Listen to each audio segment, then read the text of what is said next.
বাস্তবে উচ্চশিক্ষা সম্পর্কে রাষ্ট্রের দৃষ্টিভঙ্গি প্রসারিত হয়। শিক্ষার আর্থিক দায় রাষ্ট্র অস্বীকার করতে চায়। আজকে এই সাত কলেজকে নিয়ে বিশ্ববিদ্যালয়ে হওয়ার যে প্রস্তাব সেটা করা হয়েছে সাংবাদিকদের, আপনাদেরকে সমস্ত শিক্ষার্থীগণ সাত কলেজের পক্ষ থেকে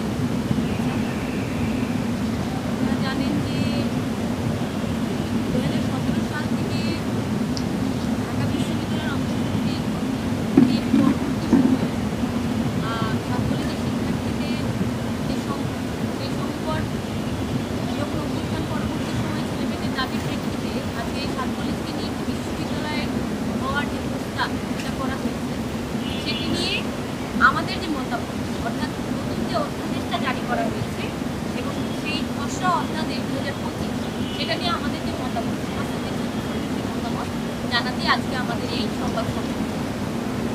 আমাদের এই সংবাদ সম্মেলনে উপস্থিত আছে ঢাকা কলেজের সভাপতি নাহিয়ান রেহমান রাহাত, ইডেন মহিলা কলেজের সাধারণ সম্পাদক জয়মা মুন্নু,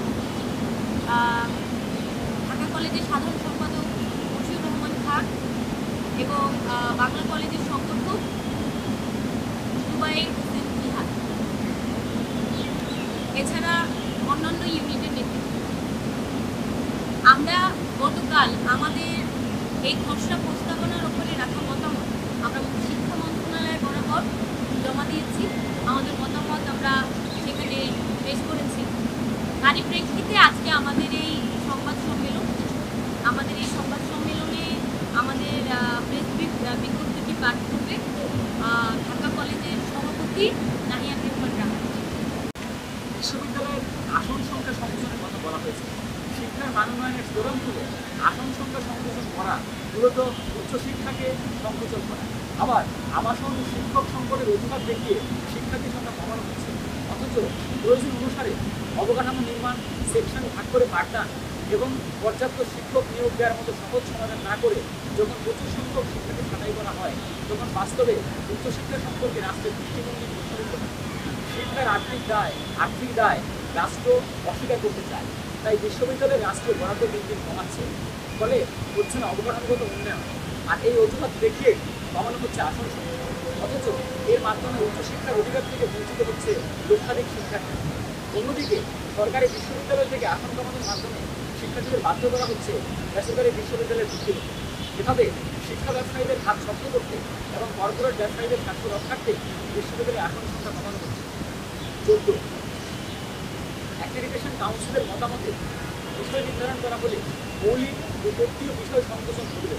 মৌলিক বিজ্ঞান, ভাষা, সাহিত্য, ইতিহাস, দর্শন, সমাজবিজ্ঞানের মতো মৌলিক বিষয়গুলো বাদ দিয়ে বাজারমুখী বিষয়কে প্রাধান্য দেওয়ার মাধ্যমে সামাজিকভাবে দায়বদ্ধ মানুষ গড়ে ওঠার প্রক্রিয়াকে বাধাগ্রস্ত করা হচ্ছে। বাস্তবে যে প্রয়োজন, যে দক্ষতা ভিত্তিক শিক্ষার কথা বলা হচ্ছে, তা কোনো সামাজিক প্রয়োজন নয়, বরং এই বিশ্বব্যাপী চলমান বৈষম্যমূলক অর্থনীতিকে টিকিয়ে রাখার প্রয়োজন।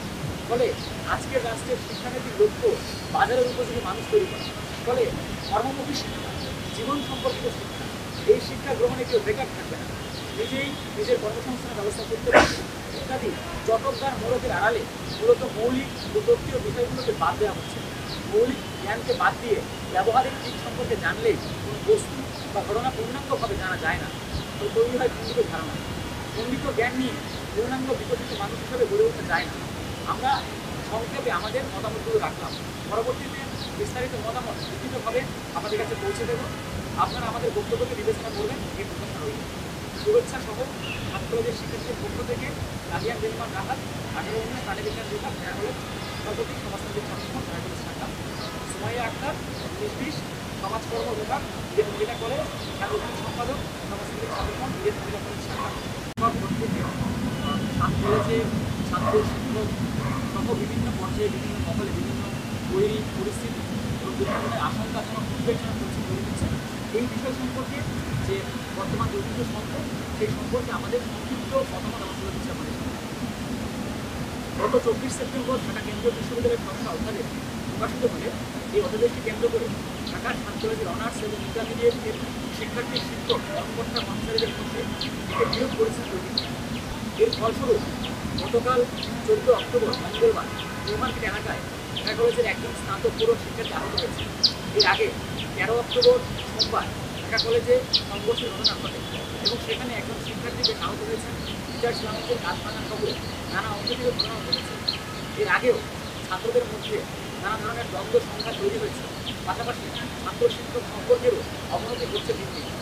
সমাজতান্ত্রিক ছাত্রসমাজ মনে করে এই পরিস্থিতি তৈরি হওয়ার পেছনে একমাত্র কারণ হলো ক্যাম্পাসে গণতান্ত্রিক পরিবেশ না থাকা। ক্যাম্পাসে ভিন্ন মতের প্রতি শ্রদ্ধা ও সহিষ্ণুতার চর্চা, উন্মুক্ত আলোচনা সমালোচনা গ্রহণ করার মন তৈরি করা, সর্বোপরি সমস্ত ক্যাম্পাসে একটি গণতান্ত্রিক পরিবেশ নিশ্চিত করা প্রশাসনের গুরুত্বপূর্ণ দায়িত্ব। এই পরিবেশ না থাকার কারণে এ সময় এই সংঘাতগুলো তৈরি হচ্ছে।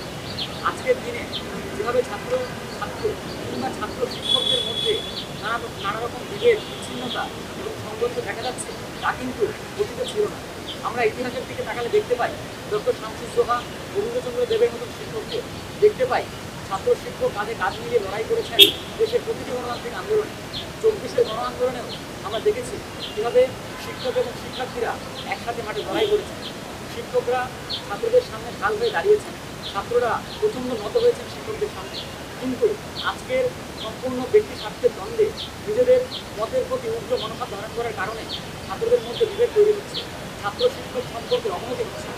তাই সমাজতান্ত্রিক ছাত্রসমাজ মনে করে বর্তমানে উদ্ভূত পরিস্থিতির নিরসন ঘটাতে অবিলম্বে পড়াশোনার কর্তব্য, শিক্ষার্থীদের নিয়ে বসা, প্রত্যেকের মতামত শোনা। মন্ত্রণালয় এবং বিশ্ববিদ্যালয় মঞ্জুরি কমিশনের কাছে আমাদের আহ্বান, সাত কলেজের সমস্ত ছাত্র প্রতিনিধি, ছাত্র শিক্ষক সংগঠন সহ সবাইকে নিয়ে একটি গণতান্ত্রিক পরিবেশের মধ্য দিয়ে আলাপ আলোচনার মাধ্যমে একটি যৌক্তিক সমাধানে পৌঁছানো। আমাদের যে সংবাদ সম্মেলনের যে বক্তব্য ছিল আপনাদের তার ভিত্তিতে যদি আপনাদের কোনো প্রশ্ন জিজ্ঞাসা থাকে সেগুলো আমার কলেজের যে সংস্থাটা করছে একটা এখন সংগঠনের ইয়ে থাকছে